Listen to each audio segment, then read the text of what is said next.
کسوف سورج گرہن کے لیے اور خسوف چاند گرہن کے لیے. یہ دونوں اللہ کی نشانیاں ہیں. یہ کوئی فن کا وقت نہیں ہوتا بلکہ اللہ کی طرف متوجہ ہونے کا وقت ہوتا ہے. سورج اور چاند اللہ کی دو نشانیوں میں سے ہیں. اللہ سورج کو گرہن اور چاند کو گرہن لگا کر اپنے بندوں کو قیامت کا دن یاد کراتا ہے کہ اس دن ان کی روشنی ختم ہو جائے گی. اس میں آپ دیکھیے کہ ہمارے یہاں بڑے توہمات ہیں یعنی چاند اور سورج گرہن کے ساتھ. شامت آتی ہے حاملہ خاتون کی کہ اس نے لیٹنا نہیں ہے اور اس کو چلتے ہی رہنا ہے ورنہ بچے کے منہ پہ داغ پڑ جائے گا اور اس قسم کی بہت سی باتیں. اس موقع پر نبی صلی اللہ علیہ وسلم کے بیٹے فوت ہوئے تھے تو لوگوں نے اس کو اس سے منسوب کر لیا کہ اس وجہ سے یہ گہن ہوا ہے کیونکہ ابراہیم کی وفات ہوئی ہے اس کے ساتھ ہی ہوا. تو آپ نے فرمایا اس کا کسی کی موت سے کوئی تعلق نہیں. یعنی یہ نہیں کہ کسی ملک کا سربراہ وہ مر جائے گا کیونکہ اس کے ہوتے ہوئے سورج گرہن یا چاند گرہن لگ گیا.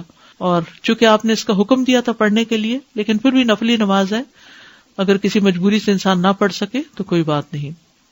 اس کے لیے اذان نہیں ہوتی لیکن اعلان ہوتا ہے ان الصلاۃ جامعۃ. اگر حرم میں کبھی آپ ہوں تو وہاں ان الصلاۃ جامعۃ کی آواز کے ساتھ نماز کے لیے بلاتے ہیں اور لمبی نماز پڑھاتے ہیں. اور اس میں حضرت عائشہ کہتی ہیں کہ سورج بے نور ہوا ایک بار آپ کی زندگی میں, آپ مسجد میں تشریف لے گئے, لوگوں نے آپ کے پیچھے صفیں بنائی اور پھر آپ نے تکبیر تحریمہ کہی. مرد اور عورتیں سبھی پڑھتے ہیں. حضرت عائشہ بھی پڑھ رہی تھی, حضرت اسماء نے دیکھا اور پھر وہ بھی شروع ہو گئی. اور اس کا طریقہ تھوڑا سا مختلف ہے نماز کا. اس میں تکبیر تحریمہ کہے, پھر دعائے استفتاح پڑھے, پھر تعوذ پڑھے, اس کے بعد سورۃ الفاتحہ کے ساتھ سورت ملائے اور لمبی قرات کرے. ثم یرکع رکوعا طویلا, پھر لمبا رکوع کرے, پھر رکوع سے سر اٹھا کر سمع اللہ لمن حمدہ ربنا ولک الحمد کہے, پھر دوبارہ سے سورۃ فاتحہ پڑھے. سجدے میں نہیں جانا ابھی, ٹھیک ہے.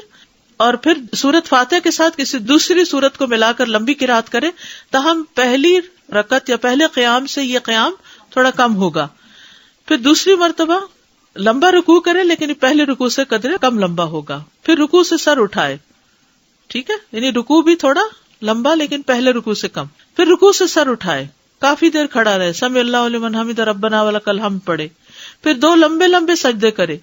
اسی طرح دونوں سجدوں کے درمیان بھی کافی دیر بیٹھے یعنی جلسہ میں. اس میں کیا پڑھتے ہیں رب اغفر لی رب اغفر, اس کی تکرار کرتا رہے. پھر دوسری رکعت کے لیے کھڑا ہو اور بالکل پہلی رکعت کی طرح دوسری رکعت میں بھی دونوں رکوع وغیرہ ادا کرے, ٹھیک ہے. ہر رکعت میں 2 رکوع ہیں اور 2 سجدے ہیں, یعنی 2 رکعتیں بن جاتی ہیں ایک طرح سے, لیکن دوسری رکعت کا عمل پہلی رکعت کے اعمال سے قدرے کم ہوگا یعنی طول اس کا. پھر اس کے بعد تشہد میں بیٹھے اور آخر میں سلام پھیر دے. 4 قیام, 4 رکوع اور 4 سجدے بھی ہیں. جہری قرات, آپ نے بلند آواز سے قرات فرمائی تھی. اس میں پرمشقت قیام تھا. حضرت عائشہ کہتی ہے کہ رسول اللہ صلی اللہ علیہ وسلم کے زمانے میں سورج کو گرہن لگ گیا تو آپ نے بڑا پرمشقت قیام یعنی بہت دیر کھڑے رہے, لمبا قیام کیا. آپ کا قیام سورۃ البقرہ کی قرات کی طرح طویل تھا. ہم تو پوچھتے ہفتے میں سورۃ بقرہ پڑھ لیں. اسماء بنت ابی بکر سے روایت, انہوں نے کہا کہ ایک دن نبی صلی اللہ علیہ وسلم تیزی سے لپک کر گئے. کہا ان کی مراد اس دن سے تھی جس دن سورج گرہن لگا ہوا تھا. تو جلدی میں آپ نے قمیص اٹھا لی, حتیٰ کہ آپ کو چادر لا کر دی گئی تو آپ نے لوگوں کو امامت کراتے ہوئے انتہائی طویل قیام کیا. اگر کوئی ایسا انسان آتا جس کو یہ پتا نہ ہوتا کہ آپ قیام کے بعد رکوع کر چکے ہیں تو اس قیام کی لمبائی پر وہ کبھی نہ کہہ سکتا کہ آپ ایک دفعہ رکوع کر چکے ہیں. طویل رکوع اور سجود. پھر نماز کے بعد خطبہ دینا. گرہن لگنے پر کرنے کے کام کیا ہے؟ ذکر, دعا اور استغفار کی طرف لپکنا, کثرت سے استغفار کرنا, تسبیح تحمید اور تہلیل کہنا, عذاب قبر سے پناہ مانگنا. آپ نے جب طویل قیام کیا تو فراغت کے بعد جو کچھ اللہ نے چاہا اسے بیان کیا اور پھر لوگوں کو حکم دیا کہ وہ عذاب قبر سے پناہ مانگے. صدقہ کرنا. سنن نبی داؤد کی روایت میں آتا ہے کہ جب تم یہ کیفیت دیکھو تو دعا کیا کرو, تکبیر بیان کرو اور صدقہ کیا کرو. غلام آزاد کرنا. اسماء رضی اللہ عنہ کہتی ہیں کہ نبی صلی اللہ علیہ وسلم نماز کسوف کے موقع پر غلام آزاد کرنے کا حکم دیا کرتے تھے. تو کسوف کی نماز دن میں ہوگی اور چاند گرہن کی رات میں ہوگی.